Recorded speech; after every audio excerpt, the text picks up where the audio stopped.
ஒரு ஊரில் ஒரு ராஜா இருந்தாராம். அவர் மிகவும் செல்வந்தரான ஒரு ராஜா. அந்த ராஜாவுக்கு 4 மனைவிகள் இருந்தாங்க. அவருடைய 4வது மனைவி மேலே அந்த ராஜாவுக்கு ரொம்ப பற்றுதல், பாசம் எல்லாமே இருந்திருக்கு. ரொம்ப ஈடுபாட்டோடு இருப்பாராம். அவங்க என்னென்ன ஆசைப்படுறாங்களோ, என்னென்ன தேவைன்னு சொல்கிறாங்களோ அது எல்லாத்தையுமே உடனடியாக நிறைவு செய்வாராம்.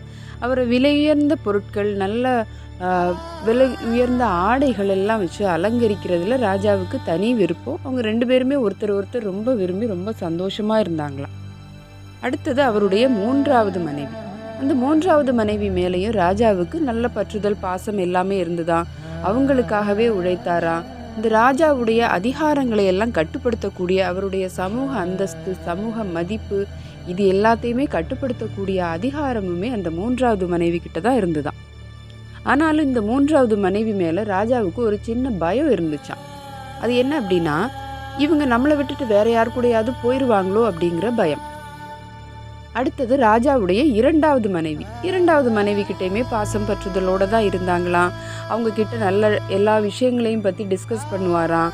அவருக்கு ஏதாவது பிரச்சனை அப்படின்னு சொல்லி வந்துட்டா 2வது மனைவிட்ட தான் போவாரா. அந்த 2வது மனைவியும் என்ன பிரச்சனை அப்படின்னு சொல்லி தெரிஞ்சுக்கிட்டு அந்த பிரச்சனைகளிலேருந்து வெளியில் வர்றதுக்கு, சமாளிக்கிறதுக்கு என்னெல்லாம் பண்ணணுமோ அந்த விதமான உதவிகள், ஹெல்ப் எல்லாமே பண்ணி அதிலிருந்து ராஜாவை மீட்டெடுப்பாங்களாம். அடுத்தது ராஜாவுடைய முதல் மனைவி. இந்த முதல் மனைவி கிட்ட ராஜாவுக்கு பற்றுதல், பாசம், பெரிய ஈடுபாடு எல்லாமே இருந்ததே கிடையாது.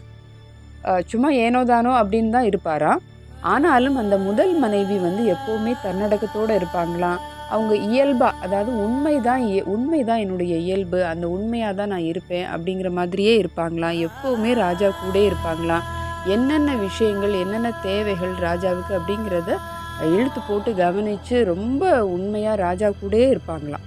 இப்படி போயிட்டு இருந்த நேரத்தில் ஒரு நாள் ராஜாவுக்கு வயோதிகத்தினால மரணம் நெருங்கிருச்சு அப்படின்னு அவருக்கே தெரிஞ்சிருச்சு.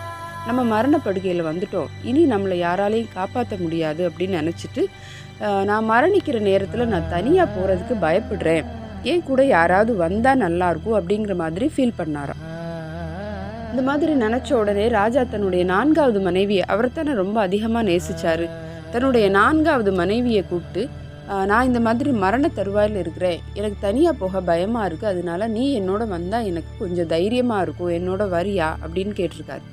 அதுக்கு 4வது மனைவி கண்டிப்பாக முடியாது அப்படின்னு சொல்லி மறுத்துட்டாங்களாம். என்னால் அவங்க கூட மரணத்து வரைக்கும் வர முடியாது அப்படிங்கிற மாதிரி சொல்லிட்டாங்களாம்.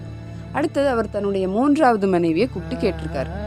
ஆனால் ராஜா பயந்தது மாதிரியே அந்த 3வது மனைவி என்ன சொல்லியிருக்காங்க அப்படின்னா, என்னால் உங்கள் கூட மரணம் வரைக்கும் வர முடியாது, நான் கண்டிப்பாக இன்னொருத்தவங்க கிட்ட போயிடுவேன் அப்படின்னு சொல்லியிருக்காங்க. அடுத்தது தன்னுடைய 2வது மனைவிட்ட கேட்டிருக்காங்க. 2வது மனைவி சொல்லியிருக்காங்க, உங்களை மரணம் நெருங்குது அப்படிங்கிற விஷயம் எனக்குமே ரொம்ப வருத்தமாக தான் இருக்குது, ஆனால் நான் முழுசாக உங்கள் கூட கடைசி வர முடியாது, வேணும்னா கல்லறை வரைக்கும் உங்கள் கூட வரேன் அப்படின்னு சொல்லிட்டாங்களாம். என்ன பண்ணுறது அப்படின்னு தெரியாமல் ராஜா யோசிச்சுட்டு இருந்த நேரம் ஒரு குரல் கேட்குதா. அதாவது ராஜாவுடைய முதல் மனைவி அவங்க என்ன சொல்கிறாங்களா, நான் உங்கள் கூட கண்டிப்பாக உங்களோட கடைசி தருணம் வரைக்கும் வருவேன், என்னை கூப்பிட்டு போங்க அப்படின்னு சொல்லியிருக்காங்க. ராஜாவுக்கு இதை கேட்ட உடனே ரொம்ப வருத்தம். நான் நல்லா இருந்த நேரத்தில் உன்னை கவனிக்காமல் விட்டுட்டேனே, இப்போ நான் எந்த அளவுக்கு பலவீனமாக இருக்கனோ அதை விட மோசமான அளவுக்கு நீ பலவீனமாக இருக்கிற அப்படின்னு ரொம்ப வருத்தப்பட்டு அந்த வருத்தத்தில் இறந்தும் போயிட்டாராம். இந்த கதையில் வர்ற 4 மனைவிகள், ராஜாவுடைய 4 மனைவிகள் நம்ம எல்லாருக்குமே இருக்காங்க. என்னென்னு யோசித்தோம் அப்படின்னா இது 4 விஷயங்கள் தான். முதல் மனைவி அப்படிங்கிறது நம்முடைய உடம்பை அலங்கரிக்கிறதுல, ஆடை அலங்காரத்தில் நம்ம ரொம்பவுமே கவனம் செலுத்துகிறோம், நல்லா பார்த்துக்கிறோம், விலை உயர்ந்த பொருட்களை எல்லாம் செலவு பண்ணி நம்முடைய உடம்பை நம்ம நல்லா பார்த்துக்கிறோம். 2வது மனைவி அப்படின்னு சொல்கிறது நம்முடைய செல்வங்கள்.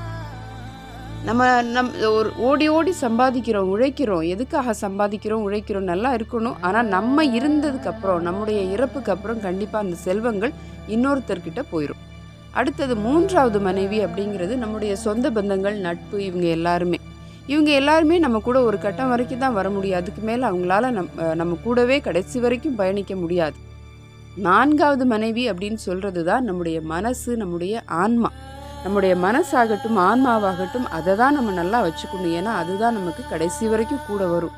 ஆனால் நம்ம இந்த 3 விஷயங்கள்லையும் கவனம் செலுத்தி 4வது விஷயத்துக்கு கவனம் கொடுக்காததுனால நம்ம வயோதிகமாகிறப்போ இல்லை நம்மளோட இறப்பாகிறப்போ நம்முடைய ஆன்மாவும் பலவீனமாக தான் இருந்திருக்கும், பலவீனமாக தான் இருக்கும். ஆன்மா அப்படிங்கிறது ஒரு தனி நம்மளுடைய அடிப்படை அம்சம், உணர்வு பூர்வமான பகுதி, தொடர்ந்து நிலைத்திருக்கக்கூடிய ஒரு விஷயம். ஆனால் அந்த விஷயத்தை நம்ம நல்லா பார்க்காம மற்ற விஷயங்களுக்காக ஓடி ஓடி ஓடி இதை கவனிக்காமல் விட்டுடுறோம். இதையே தான் வள்ளுவரும் சொல்கிறாரு. என்ன சொல்கிறாரு அப்படின்னா, பொருள் அல்லவற்றை பொருளன்று உணரும் மருளானாம் மானா பிறப்பு. அதாவது நிலையில்லாத விஷயங்களை இதுதான் வாழ்க்கையில் நிலையானது அப்படின்னு நம்பிக்கிட்டு ஓடுறோமே, அந்த அறியாமை தான் ரொம்பவுமே இழிவானது அப்படின்னு சொல்கிறாரு வள்ளுவர். இது உண்மையிலே யோசித்து பார்த்தா சரியான ஒரு விஷயம்தான். நம்ம எதுக்காக ஓடுறோம் அப்படிங்கிறது தெரியாமலே ஓடி ஓடி கடைசியில் நம்முடைய தனித்தன்மையை தான் இழந்துடுறோம். அதனால இனிமேல் நம்முடைய மனசுக்கும் நம்முடைய ஆன்மாவுக்குமான நேரத்தை அதையும் அலங்கரித்து நல்லா வைக்கணும் அப்படிங்கிற ஒரு நம்பிக்கையோடு இருப்போம். இது போன்ற சுவாரஸ்யமான தகவல்களுக்காக தமிழ்மயத்தோடு இணைந்திருப்போம்.